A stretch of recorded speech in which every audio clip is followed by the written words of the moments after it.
Joyce, Jackie and Steve have both turned what was a story that scared me and depressed me into something potentially extremely haunting. They're both absolutely correct to describe this as an attempted assassination of some of the country's most powerful and prominent political leaders. Your thoughts? This was an effort, if we take it at face value, to take out a senior tier of leadership in the Democratic Party.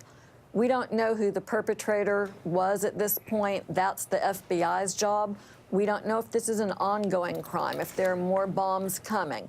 So we'll learn a little bit more in the days ahead. But I had someone say to me this morning, a friend who called and said, I need some reassurance. I feel like it's 9/11 happening all over again. And this is what bombers try to do. They want to instill fear in people. They're cowards. They act from afar.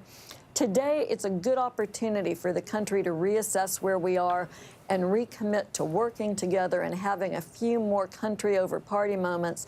Unfortunately, that doesn't seem to be where the president wants to lead us. Nick, your thoughts? You know, it's interesting. I was thinking about... Joyce, can you weigh in both on this race, the Gillum-DeSantis race in Florida, and also just, you know, in your life, in your role as part of the law enforcement community, just speak to the combustion of the President of the United States declaring and announcing that he's a nationalist. Not 48 hours later, this unsuccessful, massive assassination attempt on Democratic Party leadership. One issue that prosecutors in the South have to confront on an ongoing basis, something that I had to deal with in Alabama, are these occasions where law enforcement, usually inadvertently, finds that on a police force or in a sheriff's office, there are some nationalists, some white supremacists who have managed to make it past their screening and become police officers, become law enforcement. It rips communities apart when this happens.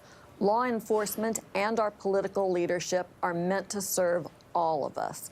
They're not meant to serve only the people who support them, who vote for them, who elect them.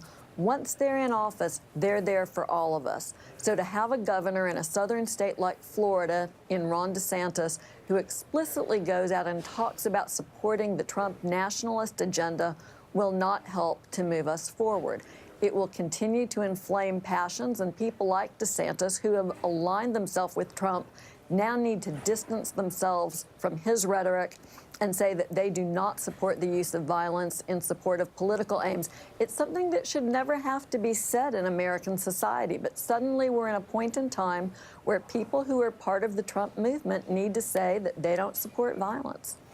It's an unbelievable conversation to be having. Karine Jean-Pierre, thank you so much for spending some time with us today. When we come back, why Robert Mueller's to-do list now includes trying to suss out whether presidential trickster Roger Stone is telling the truth.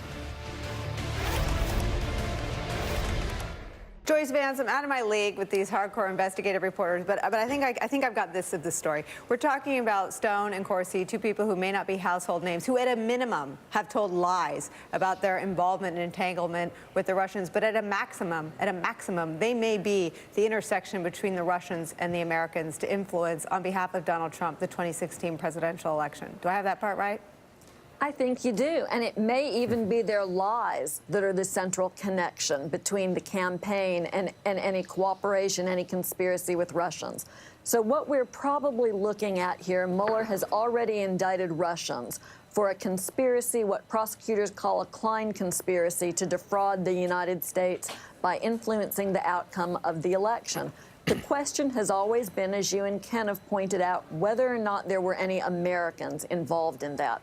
One thing that prosecutors know is the same thing that your common sense tells you. People who have to keep changing their story, keep having to update their version of the truth when they're confronted with facts they can't deny, those are folks who are typically not telling you the truth. So Roger Stone starts out denying any cooperation with Russians.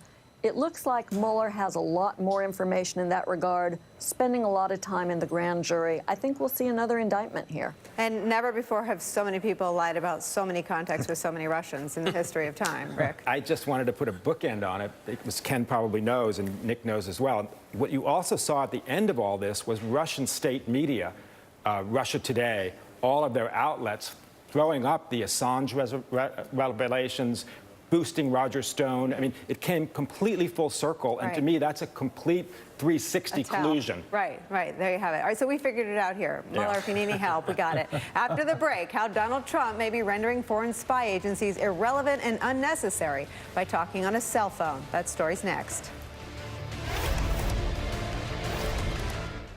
Joyce, is this the kind of thing, is this the kind of national security concern that if Democrats take control of the House, that the House Intelligence Committee would, consider, or would you recommend they consider trying to get more information about this for not to try to hem in the president and his free will, free-range president, if you will, but just to make sure that we have a handle on what kind of information those who spy on us are gleaning from these conversations?